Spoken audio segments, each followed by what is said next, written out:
அண்மை செய்தி. மக்கள் எதிர்ப்பு தெரிவித்தால் மதுக்கடையை மாற்ற வேண்டும் என்று உயர்நீதிமன்றம் உத்தரவு பிறப்பித்திருக்கிறது. விவரங்களை தர இருக்கிறார் செய்தியாளர் மதியழகன்.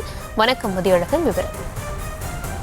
கிருஷ்ணகிரி மாவட்டம் சூளகிரி காமன்தொட்டி கிராமத்தில் டாஸ்மாக் கடை முன் போலி மதுபானம் விற்பனை செய்ததாக தனக்கு எதிராக பதிவு செய்யப்பட்ட வழக்கை ரத்து செய்ய கோரி அந்த பகுதியைச் சேர்ந்த சுந்தர் என்பவர் சென்னை உயர்நீதிமன்றத்தில் மனு தாக்கல் செய்திருந்தார். அந்த மனுவில் டாஸ்மாக் கடைக்கு வாடகை கொடுக்கப்பட்ட கடையை குத்தகை காலம் முடிந்த பிறகும் காலி செய்யாது குறித்து மாவட்ட ஆட்சியரிடம் புகார் செய்ததால் தனக்கு எதிராக பொய் வழக்கு பதிவு செய்யப்பட்டுள்ளதாக அந்த மனுவில் தெரிவிக்கப்பட்டிருந்தது.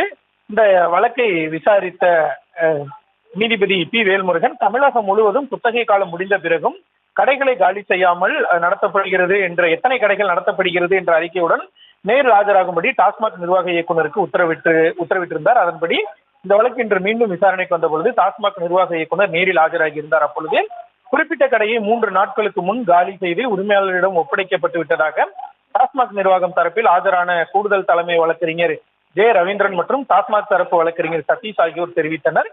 இதனையடுத்து 2019ஆம் ஆண்டு குத்தகை காலம் முடிந்த போதும் கடையை காலி செய்யாதது ஏன் எனவும், இதை கேள்வி கேட்டால் காவல்துறையினரை வைத்து வழக்கு தொடர்வீர்களா எனவும், ஏன் இப்படி அடாவடி செய்கிறீர்கள் எனவும் நீதிபதி கேள்வி எழுப்பினார்.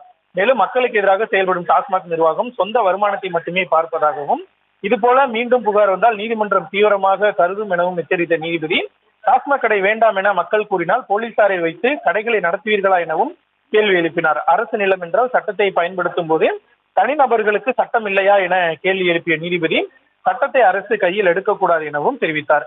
பின்னர் சுந்தருக்கு எதிரான வழக்கில் அடிப்படை முகாந்திரம் இல்லை என கூறி அதனை ரத்து செய்த நீதிபதி, குத்தகை காலம் முடிந்தால் கடையை காலி செய்ய வேண்டும் என அதிகாரிகளுக்கு அறிவுறுத்தும்படியும், டாஸ்மாக் கடை வேண்டாம் என மக்கள் கூறினால் அந்த கடைகளை மாற்ற வேண்டும் எனவும் டாஸ்மாக் இயக்குநருக்கு நீதிபதி உத்தரவு பிறப்பித்தார். செய்திகளை உடனுக்குடனும் துல்லியமாகவும் தெரிந்து கொள்ள சப்ஸ்கிரைப் பண்ணுங்க.